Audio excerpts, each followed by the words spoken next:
Welcome. YouTube, Facebook, Telegram, যে জায়গা থেকে তোমরা ভিডিওটা দেখো না কেন প্রত্যেককে ওয়েলকাম করছি। তো সম্প্রতি হওয়া যে কনস্টেবল পরীক্ষা, এই কনস্টেবল পরীক্ষার কাট অফ বিভিন্ন কারণে অনেকের ক্লিয়ার হয়নি।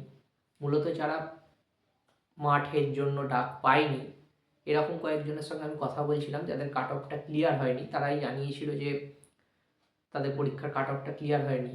তো পশ্চিমবঙ্গের ক্ষেত্রে টেট, মানে primary TET, upper primary TET বাদে অন্য যে সমস্ত কম্পিটিটিভ ফিল্ডে পরীক্ষা হয়, যেমন ক্লার্কশিপ, নন টিচিংয়ের group C, group D, constable, এই সমস্ত পরীক্ষার কিন্তু কাট অফটা আগে থেকে ঠিক থাকে না।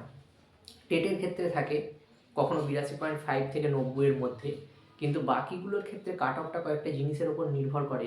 একটা হচ্ছে প্রশ্ন, তার গুণগত মান কীরকম, তার সেটা স্ট্যান্ডার্ড, বাকিরা কীরকম পড়াশোনা করছে সেটার ওপর।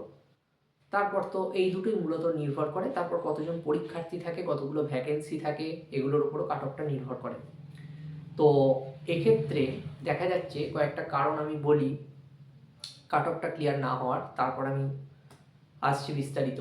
সেটা হচ্ছে প্রথম যে কারণটা, অনেকেই জিকেকে অতটা গুরুত্ব দেয়নি।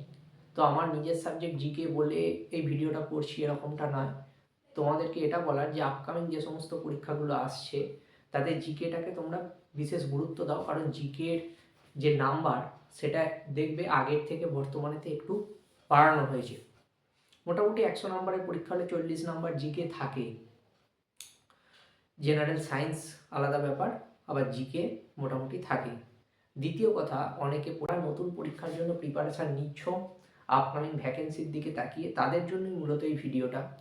তো তোমরা মোটামুটি গুরুত্বপূর্ণ যেগুলো চাকরির পরীক্ষার টপিক আছে সেগুলোকে আগে আলাদা করে নাও।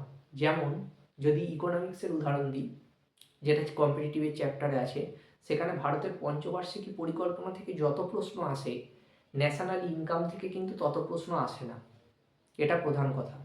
দ্বিতীয় হচ্ছে, তাহলে এই টপিকগুলোকে গুরুত্ব সহকারে তোমাদেরকে সাজাতে হবে।